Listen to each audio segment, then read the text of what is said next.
I was working on another film at the time. I was in post-production of my film Mirror Image, which just happened to win a couple of awards at the Long Island International Film Expo. So I gave the story to my cousin Sean to start writing the story of Threesome, about three girls on their way out to a club, and something happens at the club, so they wind up just talking about where they could go, and like all these things start to come out, and it's supposed to be all taking place in a car. Where if they leave the car, they leave the scene. I thought it was crazy. I thought it couldn't be done, but I took the challenge anyway. And one of the things that we both wanted was we wanted it to be authentic. We didn't want it, the film to sound like it was a bunch, two guys writing it. We wanted it to sound like women were actually talking in the production. So I made a lot of phone calls. We did a lot of research. I called a lot of my friends that are girls and asked them some fucked up questions. And they would answer. and this helped us a lot. So we got a really good feel for what a woman would actually say in certain situations. And I was amazed that they would answer these questions, where they would, if I was a girl, I would have hung up. Would you say this? And they would be like, yes or no, and like, well, I would say it this way. So we wound up changing a lot of the dialogue in the script so that we kept it as authentic as possible. We didn't want to sound, we didn't want anybody watching the show, the movie, and going, oh man, this is bullshit. It sounds like a bunch of guys wrote this. What was great about this film is that usually when you're watching a film, you get to see guys talking vulgar about females, but in this film, you finally get to see females and what they talk about in their private time, which is really great. Each one of the characters, was Brandy, Crystal, and Amanda, they each had very distinctive personalities. Before we made the film, we had a character development for all the characters and a background history. And Crystal, we spent some time on. She's very bitter. She's had a rough past. She hasn't been treated well. She hasn't seen anyone in her life treated well. She has no remorse. She really doesn't care about what she does, how it affects people. And she figures if she's going down in flames, she's going to take everyone with her. She represented every girl that turned me down in high school. Crystal was such a crazy, messed up person who ends up victimizing not only me, but Brandy. You do good things happen to you. You do bad things happen to you.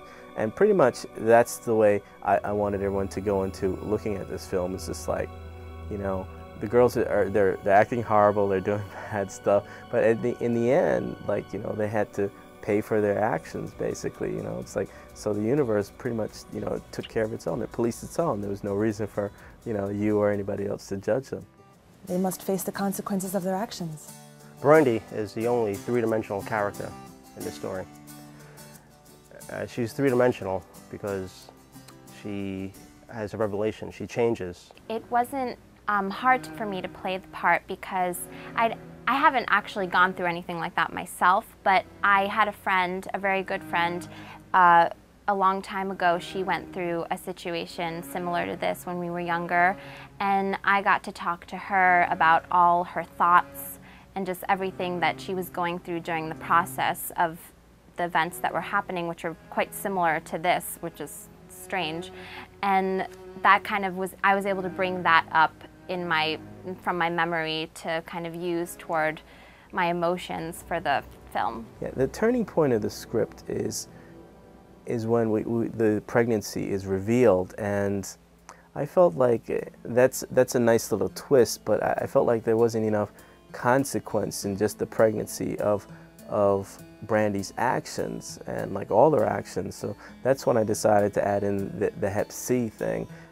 And had them all be infected, because they all slept with the same guy. And I thought that actually, I think that drills home more the point of what I was trying to make. Like, all your actions do have consequences, and sometimes the consequences can be quite messed up.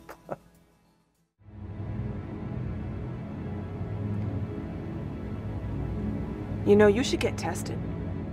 Amanda was also almost a three-dimensional character, but because of the timeline, she had to stay two-dimensional.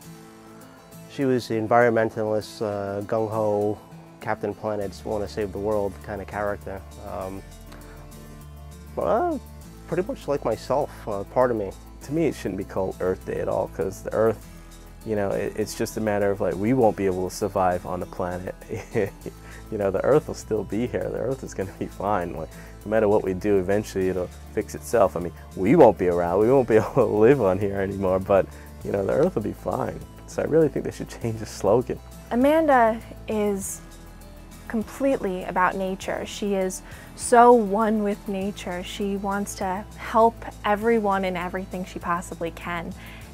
All she wants is to basically have world peace and to make sure that her surrounding in her own life, as well as, you know, everybody else's, is totally peaceful. And for me, it wasn't so hard to relate to her as a person, because myself, I like very peaceful things. I care about the planet as well as she does. I'm not as knowledgeable as she is, but, you know, I definitely could relate to her in that aspect. The information in there about the carbon dioxide and everything like that, Sean researched that, the 200 pounds, and that's all true. And the stuff about global warming and all that stuff, it's all true. The only hard part for me was understanding how she, you know, the friendship that all three of the girls had in sharing relationships. All of the other actors, they're wonderful to work with.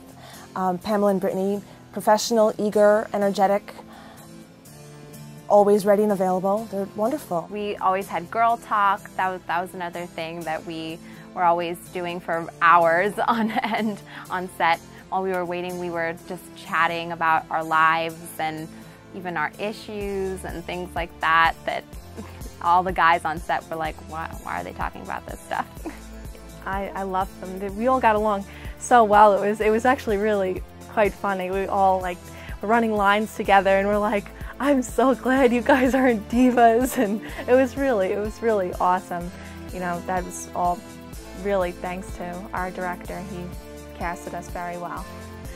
I don't think that anybody was really a troublemaker. You know, we all joke around, the troublemaker of the group is Pamela. Maybe we were all troublemakers in our own way, because I was always eating the food and apparently standing by the door. Yeah, they ate a lot of stuff, a lot of junk food. I'm really surprised that they're in such great shape with all the crap that they were eating. Granted, I was feeding it to them and there was no, nutritious stuff on set, but everybody likes junk food, man. Laura, who played Crystal, was always on the computer or trying to download songs, and me and Laura were always pressing buttons in the car, and we were acting so silly. And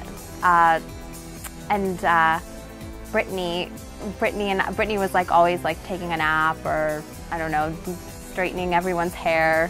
So we were all just kind of being troublemakers in our own way. It was so much fun.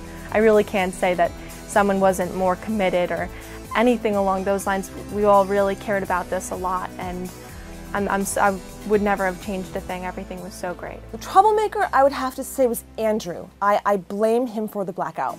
The lights and the power on the entire block went out. We lost power for 15 minutes or so, and of course we're shooting in the middle of the night, so we're thrust into pitch blackness out of nowhere. We were scared.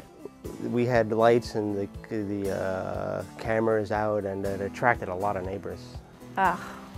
Noise. Noise was such a problem. We also had a dog, my neighbor's dog across the street, and every time I said action, the dog would start to bark. And I don't know if they trained the dog to do that, because it was most uncanny. So we think that the dog's name was Action, and the girls and I said that after the shoot is over, we might get Andrew a dog and call it Action. You would be surprised how many people drive down a residential area at 3 o'clock in the morning. You have no idea. The most memorable thing filming on set was we had the police there a few times. And the cops were there probably every night that we shot. About like 8 cop cars came. I wasn't there for that. I'm so upset. Apparently, something's going on with my neighbor and his wife, and he called the police on her. Throughout the filming, I'm not even sure if it was caught in film, but there was a dog, a police dog, canine unit, barking, and they were screaming for someone to get off the roof. It wasn't the girl that was missing, it was the guy's wife hiding. She ran out of the house and hid from him on the roof of their RV. They have an RV that's always parked in their driveway. And of course, we didn't know that because it's dark, it's night, and we didn't hear anything. But all of a sudden, the cops come. I guess he didn't know where she was. Maybe she called the cops on him. The cops come, and we realize that she's been hiding out on the roof for who knows how many minutes or hours, just laying there, just watching us making our movie. And also, it was like always raining, so we could never shoot. So sometime, like I think there was like one night when we didn't even get to shoot and we just had to call it a night. We did like one scene and that was it, and we had to leave. So we went from like a 4-day production to about a 9-day production because of the rain. There was a lot of downtime for the actors to sit around and pick on me. It's definitely a learning experience. One of the other problems that we had during production was we were filming in the city. Myself, Sean, and Laura were on the way into the city, and we had no problem filming in the tunnel. I thought we might have a problem doing that because of, you know, they don't like you doing stuff like that because of 9/11. But we did that, there was no problem, so it's okay, let's film in the city. Actually driving through the city, I'd film from the back seat and film Laura in the front. So we were driving down Broadway in Times Square, and I told Laura, you know, look through, stand up and look through my sunroof because it was a great angle and a shot I could get. And she wound up doing that, which attracted the attention of some police because I guess they blocked off Broadway at some point. So they came over to the car, and you know, Laura, of course, is wearing that wonderful outfit that she had all during threesome, and it was a female cop, so you know, she asked everybody for their license except for me because I was kind of hiding in the back. There were some interruptions, but it was a lot of fun. Anyway. Oh, Andrew's great. He really, oh my gosh. I couldn't have been so much happier to work with somebody that was so open about how everything took place and his knowledge on everything. Wonderful, wonderful. He's so professional and organized and intelligent, right on top of his game.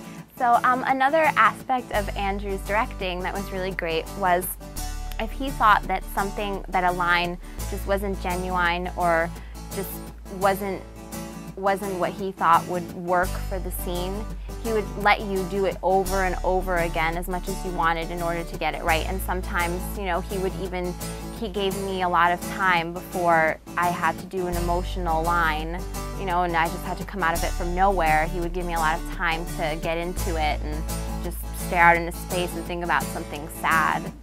So that was really a kind of a comforting thing about Andrew's directing. Okay, so we're doing 2 shots, and then we're calling it quits for tonight.